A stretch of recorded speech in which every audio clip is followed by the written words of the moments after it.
Panel discussion. Women are making tremendous strides in the public and the private sectors, yet global studies continue to show a significant gender difference in financial literacy.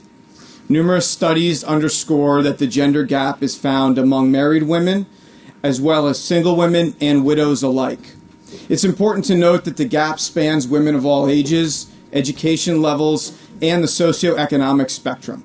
We know that lower literacy rates correlate with reduced engagement in areas such as planning for retirement, saving, investing, and seeking financial advice, all activities that directly impact long-term financial health. This next panel will examine the financial education gender gap and ways that we can work to bridge it. Our moderator, having heard from and spoken to thousands of women about their money and how to take control of it, is certainly no stranger to the importance of closing the financial literacy gender gap. Carmen Rita Wong is a best-selling author, speaker, and media host. Following the publication of her first book, Generation Debt, Carmen became the co-creator and host of On the Money, airing on CNBC. She also has a profound understanding of the cultural, societal, and other barriers that impede equal access to financial education globally. Ladies and gentlemen, please join me in welcoming Carmen Rita Wong.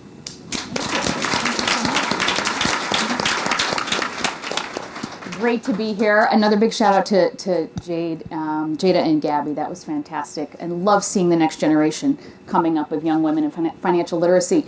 I'm going to introduce very briefly this wonderful panel here, amazing, powerful panel of women. We have here Dr. Tracey Wilen. She's a visiting scholar at Stanford University Media X program. We have Dr. Anna, I have to make sure who I'm seeing here. Dr. Anna Zelentsova. She's a strategic coordinator, nationwide financial literacy project run by the World Bank and the Ministry of Finance of Russia. Next up, we have Dr. Denise Raquel Dunning. She's a founder and executive director of Rise Up. You can see her riseup.org.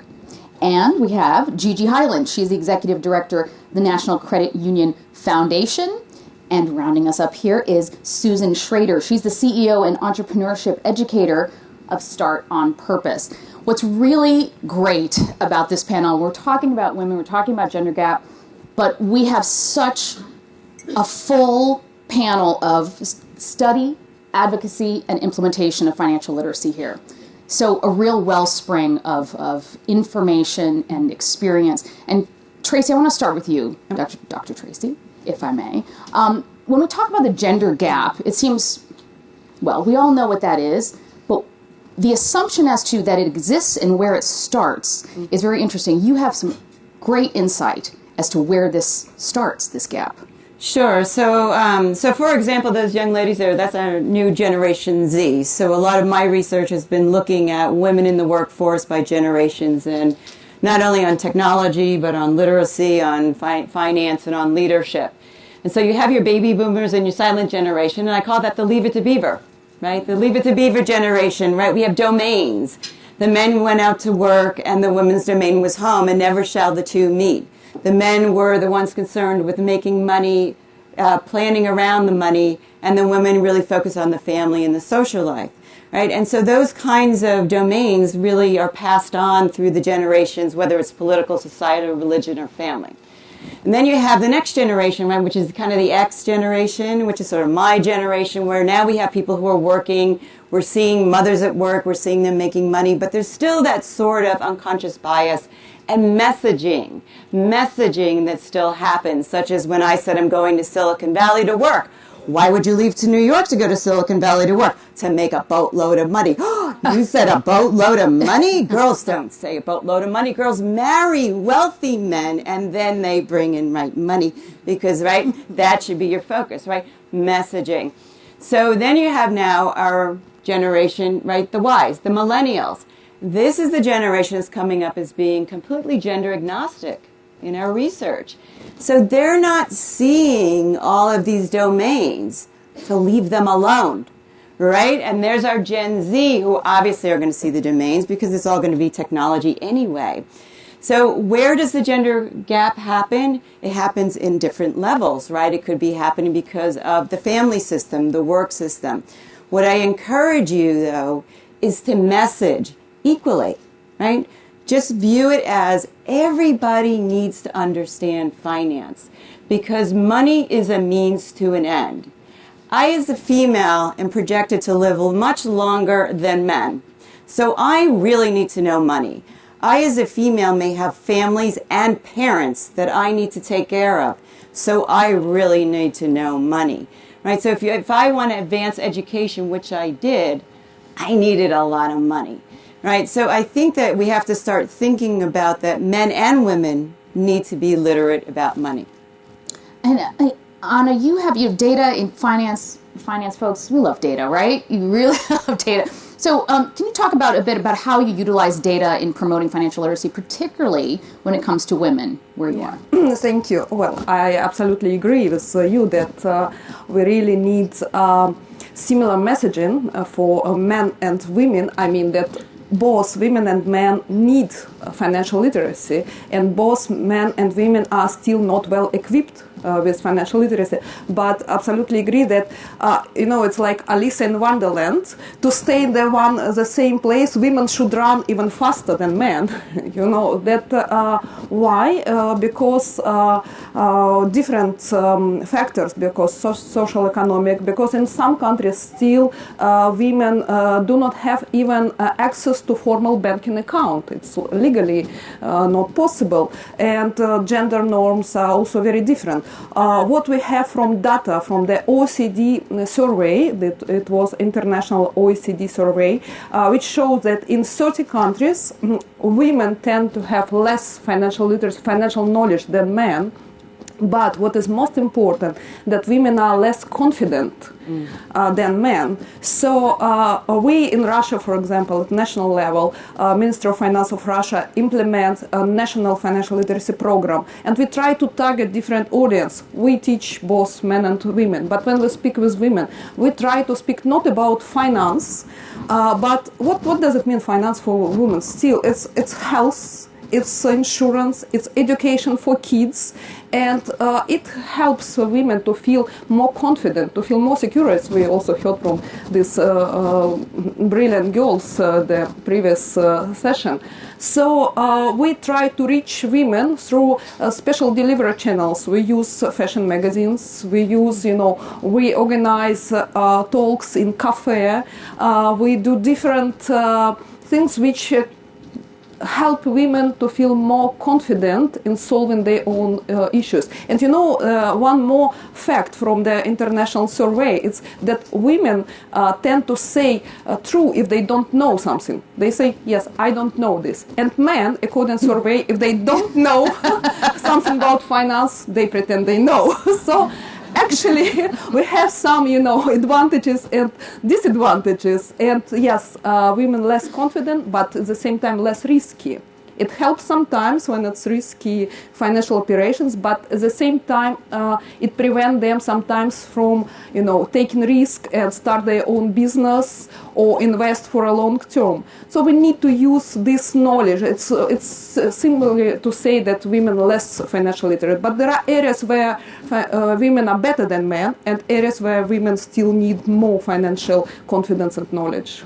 Thank you, doctor. To another doctor. Denise, you also work very much internationally, and you have developed with your organization a theory of change as it comes to gender. Can you talk about that?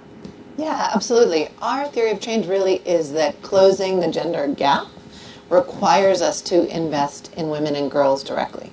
And so what that looks like for us, riseuptogether.org, is essentially finding women and girl leaders who are doing powerful work on a small scale and giving them the funding, the resources, the training, and the networks to create larger scale impact. So we're based in California. Oftentimes we're described as an angel investor in the social sector, where what we do is find women, like for example, a woman that we worked with in Liberia, her name is Rosanna. When I met her in 2010, she at the time had the only safe home for girls in Liberia. So there was the war and the post-conflict, and violence was a huge problem facing women and girls, and she had created a safe home where 25 girls could go to school, have a safe place to live, and learn skills so that over time they could have dignified employment and participate in the workplace. And when she came into our program, she realized that those 25 girls now had a chance at a new life, but there were millions more in Liberia that didn't. And so she launched a campaign with support and funding from us, which led to passage of a national children's law that guarantees girls and young women access to education, health services, and is really transformational for now 2 million girls. And so it's really about that, is finding folks who already know their own local realities, the challenges, and investing in them to create solutions that go from reaching 25 to now reaching 2 million. So we're now at a point where we have, I started this in 2009, we now have 500 folks in our network who have graduated from this process and have been able to directly impact 115 million people around the world in the 15 countries that we're working in. And so really, back to your original question around theory of change, it's recognizing that, girls and women face incredible challenges, in terms of poverty, in terms of lack of access to rights, lack of access to basic health, basic education. But the truth is that girls and women are not victims. Girls and women are actually leaders and amazing agents of change. And if we can invest in them, they can come up with solutions far beyond anything that we in this room could come up with. And so it's really looking to them to transform their own lives, their own families, and their own communities. Thank you. Gigi, in your work, credit unions play a particular role in terms of education in communities, and since they tend to be very local. Can you talk a bit about the barriers to access, particularly for women, when it comes to the credit unions? Sure. So thank you for the question. I think there are two different barriers that we are looking at from the credit union perspective. One certainly is from the consumer level, and honestly, we're not using the term financial literacy anymore because that, frankly, is a demeaning term. Mm-hmm. It suggests that, bluntly, you're an idiot, you don't know anything if you're not financially literate. And so we're really switching that up to conversation around financial capability and financial well-being, where financial well-being is your own perception of whether you can deal with finances now, plan for the future, and feel really good about life and be able to enjoy life. And financial capability for credit unions is this combination of somebody having the information to be able to do something with their finances, to be able to practice that skill set, but probably most importantly for credit unions to have access to the right products and services that meet the person, the woman in this case, where she is in life, and not to assume that a certain product or service meets that need when it may be very individualistic. And we're seeing that particularly at the consumer level because all of the national statistics in the U.S. Are fairly horrifying. You're finding that half the population can't come up with $400 in the case of an emergency. You're finding 70% of the population living paycheck to paycheck.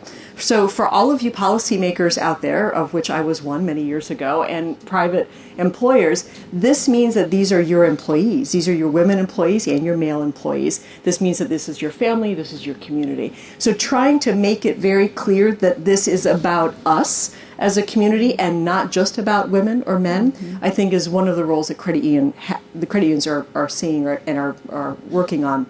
I think the other part of it is the leadership development piece. I'm proud to say in the credit union system in the U.S., we have 57% of our CEOs are women, but then when you dig deeper, all of that percentage shrinks dramatically. So for a credit union that has assets of $100 million or more, it is only 1 in 5 women that are leaders. So most of the leaders we see in the credit union space are in institutions which are $100 million or less, which for those of you in the banking world, you realize that those are tiny, tiny, tiny institutions. So working on developing that, and we're lucky as a credit union system that we have a global women's leadership network, which is working to develop leaders in the credit union space and to give them the confidence that we talked about and the knowledge and the know-how and experience to be able to take leadership positions. So it's really sort of a twofold approach to financial capability from leadership, but also at the consumer level. Okay, so I'll go with financial capability. Susan,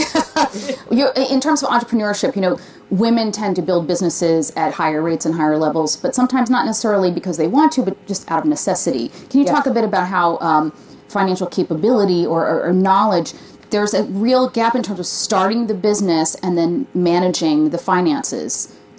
Well, the positive news, as you're talking about, is in certain parts of Africa, for example, women are starting businesses at far greater rates than men. Worldwide, the gap of women business owners to men continues to narrow every single year. That's success. We also see, I'm a positive person, like to throw out all the positive information.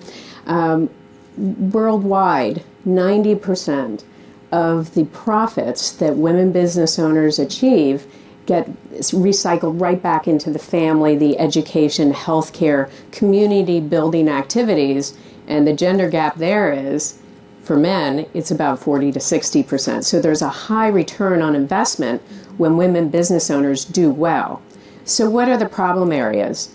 Women identify, and even if they have the same education levels, they identify the same opportunities as men, but when you drill down into what's their confidence level, their own self-assessment of their financial know-how and capabilities to run the business, there is a huge gender gap. That also, I believe, is a direct correlation between the access to capital, debt, and equity. Women don't apply for it, they don't get as much, and it impacts how high, how far that business can go, whether it's a business in Canada or Japan, Germany, the United States. We pull down that economic impact simply because we're not making that connection between financial know-how and access to capital to build a business. To the point about confidence, I mean, this is really important because a lot of the language that we see around financial literacy capability when it comes to the gender gap is women lag, women lack, women fall. There is a lot of culture and unconscious and microaggression that comes through with a lot of the language around this and language around financial literacy. So to Gigi, to your point too, is, you know, when it comes to confidence, women in confidence and financial literacy, why is the issue kind of framed so much about being a woman's problem, and what can everyone do to make it not that problem? I definitely want to respond to this. So part of this research study that I did with women in leadership in the workforce, in the formalized workforce and organizations, we found that men and women both scored in our research studies that you definitely want a woman at the negotiating table, particularly when it's complicated finances, particularly when it's international, particularly when there's technology involved, because it requires problem solving, it requires win-win. However, we found that both men and women said when it comes to women negotiating for themselves in terms of promotion or finances, they lost confidence. Right? So this is where we're finding is the opportunity. So for example, why, performance reviews should be dialogues, constant dialogues about where you want to go. Giving women the visibility as much as you give the men about what are the grade ranges, what's the next step, how are you going to get there. Women need to do their homework on what you have to know what you're worth. You cannot go in asking for money if you don't know what you're worth. And there's so much technology out there today. Don't tell me you don't know what you're worth down to the zip code. So a lot of it is both sides, right? When I was running a division, I worked with the controller to have two sets of books. One was for me and the controller that had all the really, confidential financial information. But the second set of books I shared with my team of all levels because I wanted them to understand a budget. I wanted them to understand expenses. I wanted them to have training, that inherent training that a lot of guys get that women don't get. I wanted them to have an edge up. So I think it's, both sides. I don't think it's a women's issue. I think it's just this knowledge of, what's the politics in this company? What's the culture in this company? Is it going to work for me? And how do I get ahead in this environment? And Anu, you talked to me briefly too. I'd love for you to share about how you can say, you said to men that this is a benefit for you to have women be very financially literate. Yes, absolutely right. I also I work on national level, but also I co-chair the G20 Financial Literacy Working Group, actually together with the US representative and China representative. So we have really good strategic partnership there. So what we try to do at G20 level, at global level, we try to say to policymakers and regulators, which are mainly men, as you know, when we have finance ministers, central bank governors meetings in G20, it's mainly men, but Russian central bank governor is woman, by the way, so it's also good achievement. So we try to say that it's not just charity, it's not just like something nice thing to do for women. We put women into women economic empowerment and financial inclusion into G20 global agenda, in leaders agenda, and we say it's good for economy. There is data find there is research that engagement of women in the economy brings better, economic growth and GDP growth. So it's a win-win approach, but it also is, we had a few examples now, it also improves our society, our community. So it's not just something like nice thing to do or behave, politely to women from men's side, but we really need to put on the high-level agenda to finance ministers, central bank governors, policy makers, to help them to understand that engagement of women and giving them equal access to capital, to different, no legal discrimination, as again it's still the case in 21st century in many countries in the world, and to help them to engage them to 100%, and it creates a better economy, especially in a situation where it's not enough growth in most of the countries in the world. So I think that policymakers' culture matters and these cultural norms, but policy can change this culture. And this is, the way how to deal with these cultural norms starting from policy level.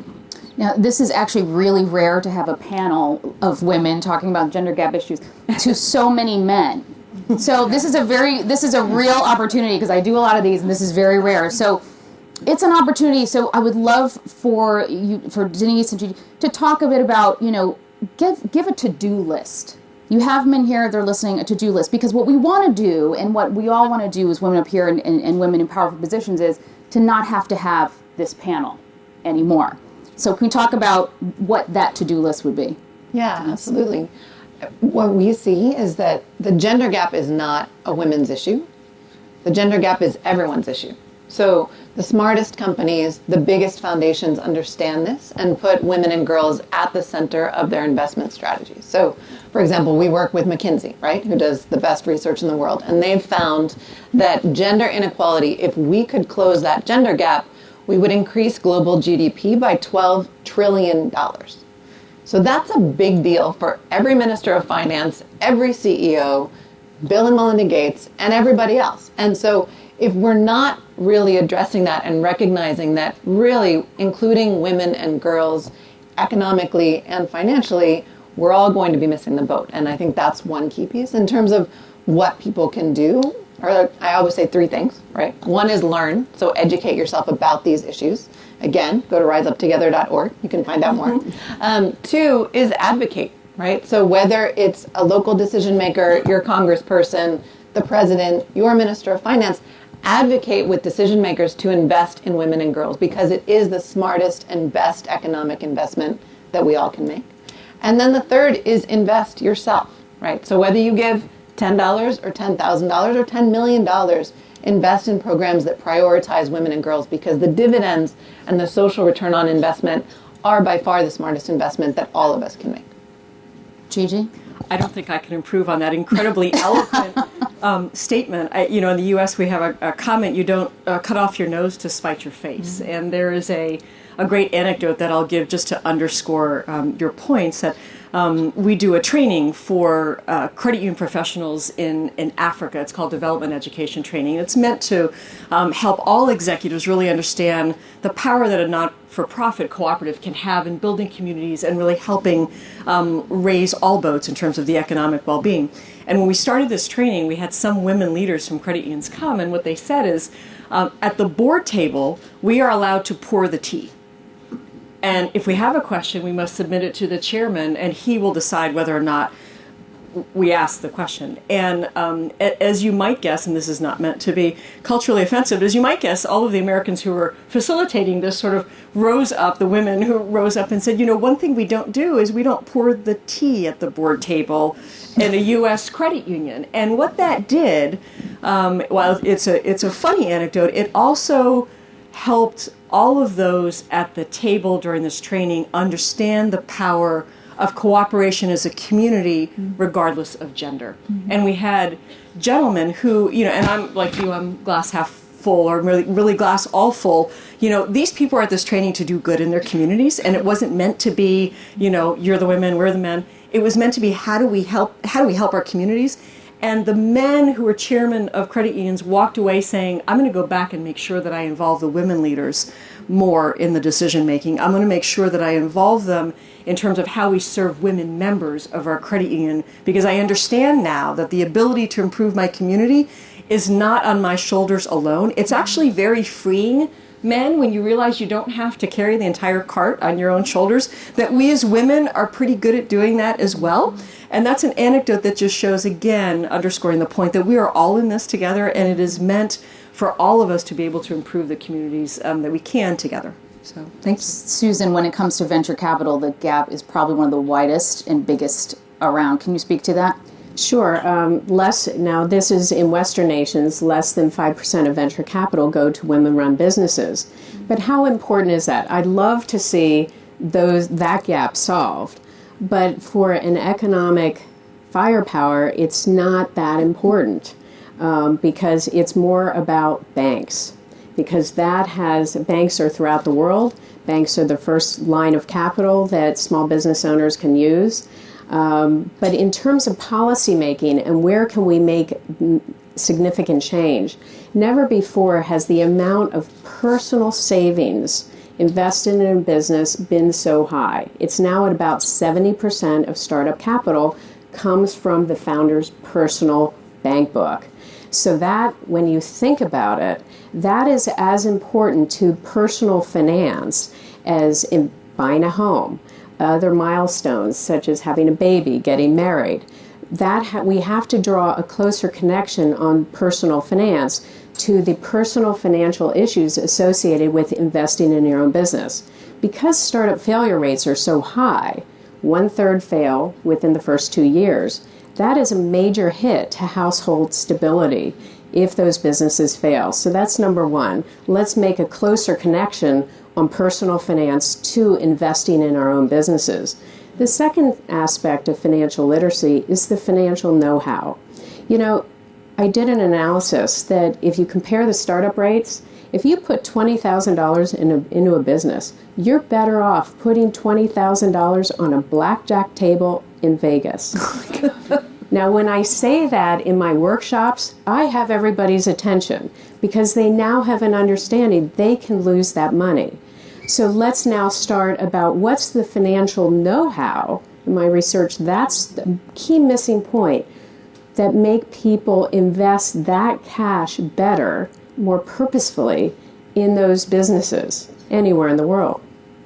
Now, a lot of us, and when I speak a lot and I talk to successful, powerful women, what a lot of us have in common is actually someone, usually a male figure at home, who treated us like they would treat a boy or a girl. Gender was not an issue. So, for example, my dad took me for my first savings account to the bank and got the little passbook when I was 12 years old. So, at home, because we talk about business a lot, but we all know this, and like we saw Jada and Gabby, right? It starts really young, and gender roles, as you mentioned, start really young.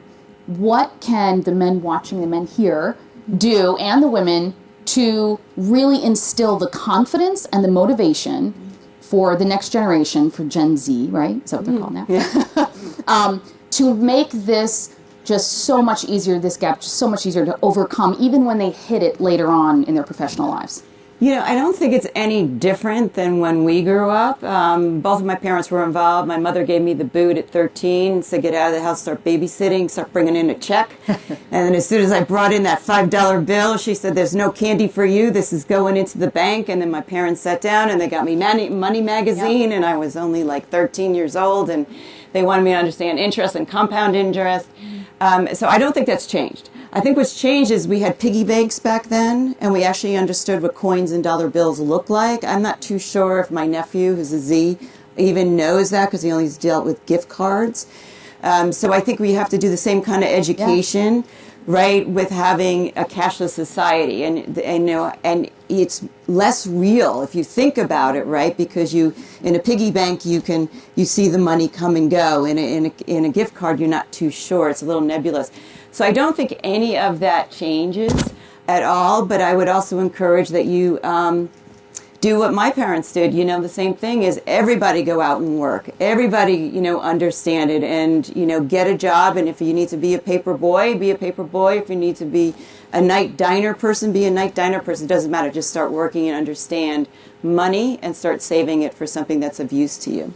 Anna, what are some of the barriers to that, to being able to do that? Well, you know, in Russia, for example, we had survey and which showed us that about 70% of parents of families do not speak about money with kids at all. Or if they speak, they just say, oh, why you spend this money for this, but in very negative way. So this is, of course, barrier that parents and families, they don't have their own experience because they grew up in Soviet Union and they still have quite paternalistic expectations, you know, that government should be responsible for their own financial decisions. So we need to start from parents from one side, but they don't have such experience. So what we try to do, we now implement financial literacy at schools from first grade till 11th grade. And we try to engage parents. So we develop special materials which kids will learn together with parents. And to do home task, you need to speak with parents, you know, and parents should speak with kids, but in a very positive way. So it's how we try to reach parents at the same time and the whole generation of kids. And you know what, by the way, what kids, small kids say now about money, because before they said, well, money is, they exist, you know, in parents' wallets, and now they say money appears from the wall, meaning ATM. Yes. How money appears from the wall? So. Of course, we try to, also we organize special workshops for parents. For example, now in Russia this week, we organize also Smart Money Week. We participate in Global Money Week, and we do different classes, events, not only for kids, but for parents, how to start to speak with kids about money. Because parents, they would love to do it, but they just don't know how to do it. They never had this experience with their parents, you know, not like you had. You were lucky one. So that's how we deal with that. And actually last year we even won the global prize for the Russian National Money Week. It was in Nobel room in Stockholm, so it was a high-level competition among 140 countries. So because what we try to do, first of all, more than 1 million kids participated in this week, but also we try to engage celebrities or people like you, Carmen, so that they speak with parents and young celebrities like bloggers or actresses. They spoke with kids, and you know, you need that somebody whom they respect and follow the examples, be a role model. So we try to find such role models, and they spoke with kids and they also spoke with parents. So it works. So of course we still have a lot to do, but we see the improvement, and we see improvement of financial literacy of 15 years old kids, because we participate in this international OECD PISA survey, so we have now good results, and we see that it's also improvement in girls' financial literacy, because usually girls are somewhere in the middle. Boys are very good, high-level financial literacy, and some of them are very low level, but girls somewhere between. But now we see that it's more or less the same level, so it's good result. We'll probably close that gap, but even if we do close the gap, Gigi, I'd love for you to start speaking about the life stages. So, for example, we do still tend to, as women, even if the knowledge gap is closed, tend to be taken care of, like a lot of us on this panel are, you know, aging parents and ourselves, and we're getting close to retirement, and our children and their education. So that may not change. So how does that make financial literacy or capability a little different? You know, I think money cannot be taboo. You know, you always say you don't talk about politics or sex or money or religion, I guess, at the table. You know, money cannot be taboo in families, and I think part of the way to sort of break not only this idea of a gender gap around money, but also to break it generationally, is to make sure that moms and dads talk to their kids about money. And I'm echoing what was said before, but to really talk to them about not just thou shalt not with your money, but here's why when I say no and you can't buy that something, here's why, because it affects our family budget this way. so that kids very much understand the dynamics of a family budget and how the money flows in a family. And there's some funny stories at the credit union level. We do what are called high school financial reality fairs, where kids friend their 27-year-old selves and become adults in a very safe environment where they need to choose everything from clothing, transportation, technology, where they're going to live. They have a budget, they have a job. And for kids, it's a game for the first hour or so, but then they realize that they're way above their budget, because the fun part of this is that all of the volunteers at these various tables, their sole job is to upsell these kids as much as they can. So if you come to my transportation table, I'm going to say, you don't want to take the city bus. You want to buy that Ford 350 truck that has the monster wheels on it. And of course, all the boys, sorry guys, are like, oh yeah, I want to buy that. And my wife, she can take the bus. So it's very amusing because then Divorce. That's the gender gap. All those young boys come back to my table saying, but you told me I could afford the truck. I said, no, I never told you you could afford the truck. I sold you the truck. It was up to you to make that decision between what you really need and what you really want, and what does that look like. And I think what we find from those high school financial reality fairs is those kids go back to their parents at the dinner table that night and say, you would not believe what I learned. And frankly, the parents are absorbing this through osmosis, saying, oh my gosh, I wish I had learned that, and tell me more of what you learned, because they too want to learn. So money cannot be a taboo subject, and telling your kids, we're in a rough spot financially and we need to figure this out as a family is okay, because that's how kids learn. So that's what I would add to that. Denise, to the point about women having the different stages in life or having more responsibility in terms of the family, like Gigi said, being that at the dinner table talking about these sort of things. Internationally, what are you seeing? Very much the same. I mean, we work in Africa, Asia, and Latin America, and most recently started working here in the U.S. And what I both see is common across the regions around the world, but also relates to this question around how you engage girls and young women in these questions, is really recognizing that none of this exists in a vacuum, right? So financial literacy and financial inclusion are absolutely critical. And at the same time, if girls can't finish elementary school, if they don't have access to basic health services, if they don't have the opportunity to delay their marriages, they are not in a place to be economically empowered. So what good does it do a girl in Nigeria, for example, who we work with, to really understand how money works if she doesn't, A, have access to credit, if B, when she's 15, she's pushed into a marriage with a much older man, if C, she's not able to plan when she's going to be having children and take care of them. So I really see that the issues look a little bit different in the different places, but our work here in the U.S. and the U.S. South in particular, I have been blown away by the ways in which young women, especially marginalized young women of color, their realities and the challenges that they face are as bad, and in many cases much worse than many of the other countries that we work in. And so I think it's really being thoughtful about how we engage those girls and those young women in addressing the challenges that they face, recognizing that all these pieces have to fit together, otherwise we're not going to get there. And talking about millennials and the younger generation, we have a Twitter question, and Susan, I'm going to swing it back to you. It says, are millennial women investing in stocks, and how can we remove barriers to making investments? So that's the thing when it comes to investing, whether it's going after venture capital or going after investing in stocks. We are seeing a lot more hesitation with the younger generation. Tell us more. Well, just speaking from an entrepreneurship perspective, most people assume it's the 20-year-old starting a business, but actually the average age is over 45 in Western nations. So some of that is by economic necessity, but also it is people who have had long, successful corporate careers at last want to take their biotech background and start something of their own. So you have that going on. What's tricky is you don't want them to lose the money, because they do have a lot more household assets to invest in these businesses. And in terms of investing, I love the term investing in a business.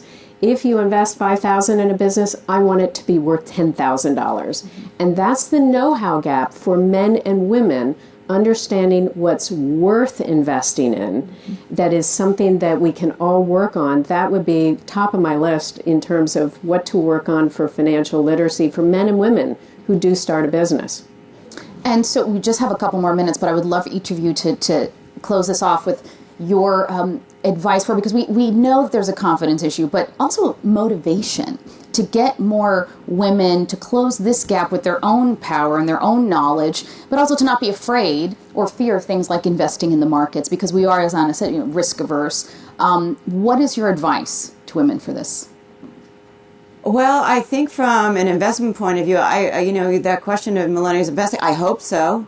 I hope millennials are exploring every kind of instrument, whether it's stocks, bonds, real estate, to be able to increase their wealth, because you're not going to make it on a base salary, right? So that's job moves and investment, and education is freely available. There's so much information right in this room. I can feel it here. There are people who would help. So I think you have to take the onus upon yourself to make good choices in your jobs, to make good choices in your job moves, to make good choices in your investments and education, so that you can be successful. I always tell people, look at yourself as a product. You are a product. You are a revenue stream. You're going to be living to 100 or so. You're going to be working for 50 or 60, 70 years.